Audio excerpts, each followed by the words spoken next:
Bom dia, senhor ministro. Sebastião Coelho da Silva, OAB 2552.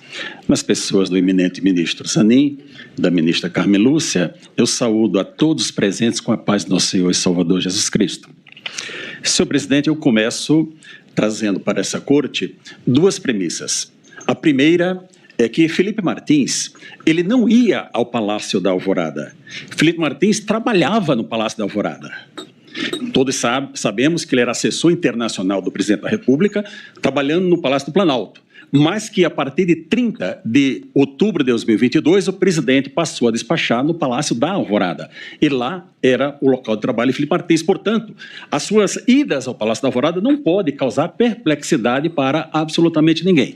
A segunda premissa é com relação aos documentos juntados pela douta Procuradoria da República. Um referente ao que foi encontrado na casa do ministro Anderson Torres, que o senhor advogado já bem esclareceu aqui, que era um documento público de muito antes das eleições, ministra Carmen, e que lá tem 3 digitais, do próprio Anderson Torres, do policial federal e do seu advogado. Então, Felipe Martins não tem qualquer relação com aquele documento. O segundo é o documento encontrado com o tenente-coronel Mauro Cid, encaminhado dele para outro telefone dele mesmo, onde ele coloca 3 datas, telefone, 3 datas importantes, utilizada pela Procuradoria da República. O colega falou de 5 datas, mas aqui na denúncia o que tem de relevante são 3 datas. Dia 6, dia 18 de novembro, dia 6 de dezembro e dia 7 de dezembro. E nessa reunião do 7 de dezembro é a reunião que aparece o nosso herói da vez, que é o senhor general Freire Gomes. Eu estou aqui com o depoimento integral do general Freire Gomes, que ele diz o seguinte: que estavam presentes o depoente, o então ministro da Defesa, general Paulo Sérgio, o então comandante da Marinha, Garnier, e, possivelmente, o então assessor para assuntos internacionais, Felipe Martins, que na reunião o assessor leu os considerandos, que seriam os fundamentos jurídicos da referida minuta de decreto. Prossegue o delegado. Neste momento, foi apresentado ao declarante, ao general, o documento indicado no material apreendido em poder do investigado Mauro Cid, que decretava no final o estado de sítio e ato contínuo a operação da lei e da ordem, e transcreve integralmente aquele documento tido, senhor ministro Fux, como a minuta de golpe. Pois bem, após transcrever todo o depoimento, o delegado volta. Indagado e apresentado neste momento ao depoente, que foi apresentado na reunião dia 7, respondeu que sim. Na referida reunião, possivelmente, Felipe Martins leu o referido documento, o referido conteúdo aos presentes e depois se retirou do local, ficando apenas os militares, o então ministro da Defesa e o então presidente da República, Jair Messias Bolsonaro. Eu volto ao documento mencionado. Senhora ministra Carmen Lúcia, senhor ministro relator. Ele foi encaminhado em 2 terminais, o 4085 final e o 3302, no dia 28 de 11 de 2022, às 23 horas e 39 minutos. Ali era o documento encontrado no telefone de Mauro Cid. Não existe nestes autos uma única mensagem de Felipe Martins para qualquer pessoa. Vossa Excelência a acusação poderá argumentar, não, a Polícia Federal não foi capaz de quebrar o sigilo do telefone do Felipe. Ok, mas Mauro Cid entregou, senhor ministro relator, os seus 2 celulares, todos os seus documentos, e ali não tem uma única mensagem de Mauro Cid para Felipe Martins, ou de Felipe Martins para Mauro Cid. Não tem WhatsApp, não tem e-mail, não tem absolutamente nada. Mauro Cid foi ouvido 9 vezes, que está nos autos, foi citado pelo ministro Fux, mas foram 11. Mas também neste Supremo Tribunal Federal foi ouvido 3 vezes, 2 vezes pelos juízes instrutores e uma pelo próprio eminente relator. Mas ninguém teve a curiosidade de perguntar para o Mauro Cid, como você tem essa informação, esses considerandos ditos pelo general Freire Gomes em seu telefone? De onde você retirou esses considerandos? Prossegue o delegado. Agora, já num depoimento de 28 de agosto de 2023, o delegado diz o seguinte: Coronel Mauro Cid, só para a gente retomar um pouco, possível golpe de Estado. Algum elemento material? Ele responde não. Em relação ao Felipe Martins, para corroborar, o senhor tem prova do que apresenta para corroborar as informações? Tem algum elemento? Não. Especialmente em relação ao Felipe Martins, esse jurista? Não. O delegado, ok, tá. É essa que é a situação.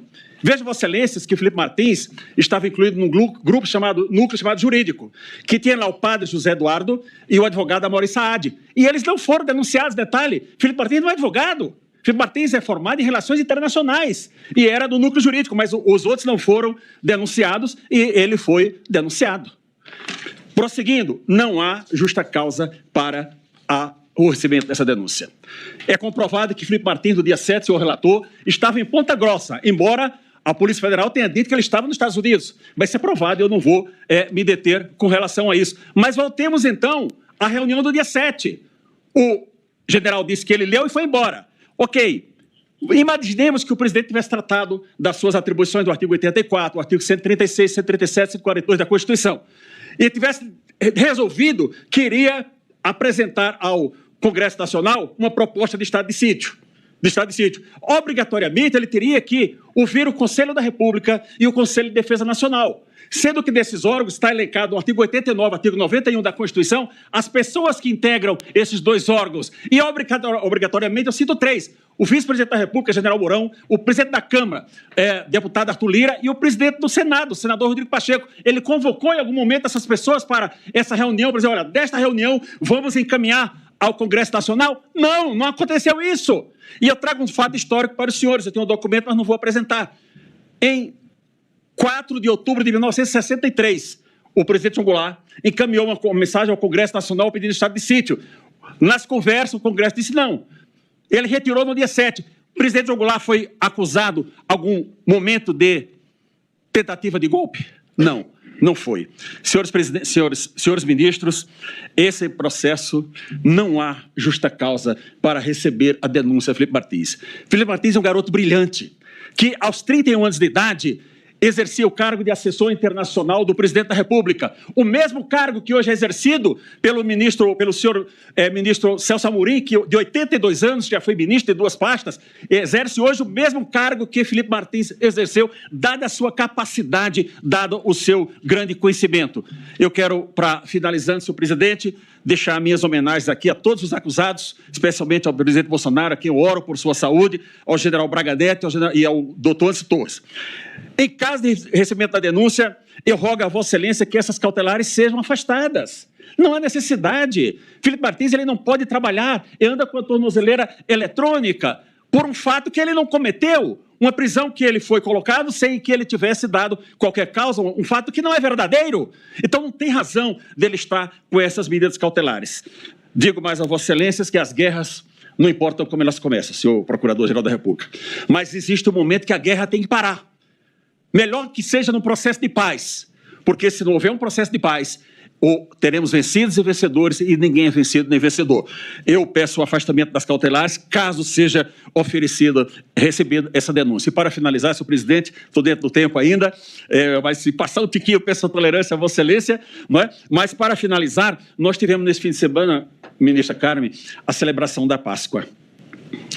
O apóstolo Paulo, quando escreveu a Timóteo, ele disse, olha, Timóteo, na minha primeira defesa, ninguém me deu ouvidos. Mas Felipe Martins aguarda que esse tribunal, hoje, dê ouvidos à sua defesa. E que aquele processo de crucificação que Jesus sofreu, Felipe Martins está sofrendo desde 8 de fevereiro de 2024, mas ele tem que acabar hoje.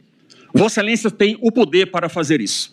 Eu peço, senhores ministros, a rejeição da denúncia. Felipe Martins só está nesse processo por um único fato de ser o assessor internacional do presidente Bolsonaro. Não tem qualquer relação. Imagine se ele tivesse feito a leitura desse documento, qual seria o problema? Eu poderia tratar aqui de outros artigos, mas consegui ficar dentro do tempo e agradeço a tolerância de Vossa Excelência, senhor ministro, nos 30 segundos que eu passei.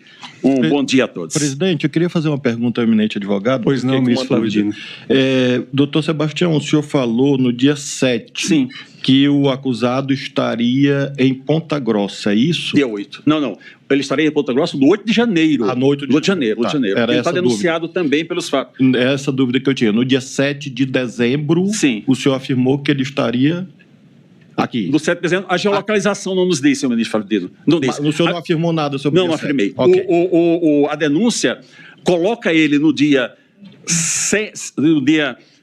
18, com base numa 18 de novembro, com base numa entrada do dia 19. Então, isso aqui está na denúncia. Olha, no dia 19 ele ingressou no Palácio do Planalto. Portanto, ele esteve na reunião do dia 18, que seria aquela reunião preparatória, não é? Com base nessa afirmação. Já que Vossa Excelência me dirigiu a palavra, eu aproveito para dizer que tenho saudade dos tempos que nós éramos dirigentes associativos. Com Vossa Excelência, tínhamos cabelos pretos há 25 anos atrás. Obrigado, doutor Sebastião. Obrigado. Agora, concedo a palavra ao doutor Luiz Eduardo de Almeida Santos.